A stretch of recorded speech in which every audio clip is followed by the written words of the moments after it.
Samajwadi party के राष्ट्रीय अध्यक्ष और आजमगढ़ से सांसद अखिलेश यादव ने लोकसभा की सदस्यता से इस्तीफा दे दिया है। हाल ही में हुए उत्तर प्रदेश विधानसभा चुनाव में उन्होंने करहल सीट से जीत हासिल की थी। करहल विधानसभा सीट से विधायक बने रहने के लिए उन्होंने लोकसभा की सदस्यता से इस्तीफा दे दिया है।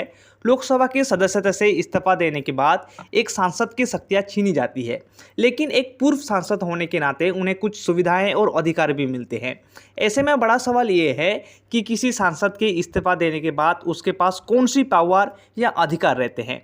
तो जानते हैं सांसदों के पास क्या पावर होती है, इनकी इस्तीफा देने के बाद भी कितनी शक्तियां बचती है और कौन सी सुविधाएं मिलती है। तो चलिए वीडियो को शुरू करते हैं। एक सांसद के पास कई तरह की पावर होती है। वो सदन में प्रश्नकाल से लेकर शून्यकाल तक जनता के मुद्दे उठाते हैं और सवाल भी पूछते हैं। आमतौर पर लोगों को लगता है कि एक सांसद का काम अपने क्षेत्रों में विकास करना और कानूनी बनाना होता है, लेकिन इनके कार्यक्षेत्र का दायरा इससे भी कहीं ज़्यादा है। देश के लिए पॉलिसी तैयार करना और जन सरोकारों के हर बड़े मुद्दे पर एक सांसद का दखल होता है। इसके अलावा ये संसदीय कमेटी का अहम हिस्सा होते हैं। किसी तत्कालीन घटना की जांच से लेकर बिल पर विमर्श करने का अधिकार इन्हीं संसदीय कमेटी के पास रहता है। इसके अलावा सांसद केंद्रीय बजट में भी सुझाव दे सकते हैं। सांसदों के पास एक विशेष अधिकार भी होता है। सदन में कार्यवाही के दौरान वो अपनी बात बिना किसी मानहानि के डर के रख सकते हैं। फॉर एग्जाम्पल, जैसे लोकसभा में कार्यवाही के दौरान एक सांसद दूसरे सांसद पर कई गंभीर आरोप लगा सकता है, लेकिन जिस पर आरोप लगाया गया है वो मानहानि का दावा नहीं कर सकता है।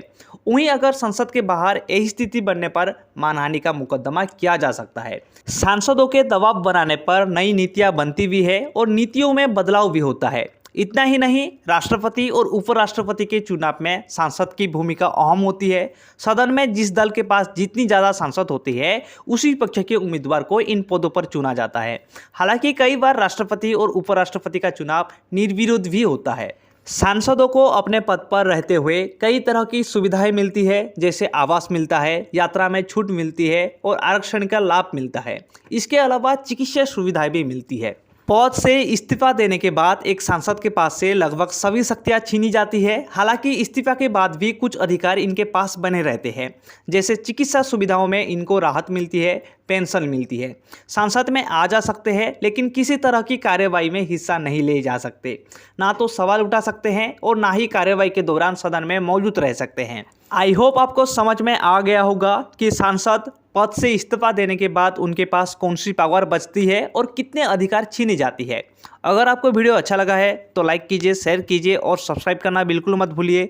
तब तक के लिए आप सभी को मेरी तरफ से जय हिंद।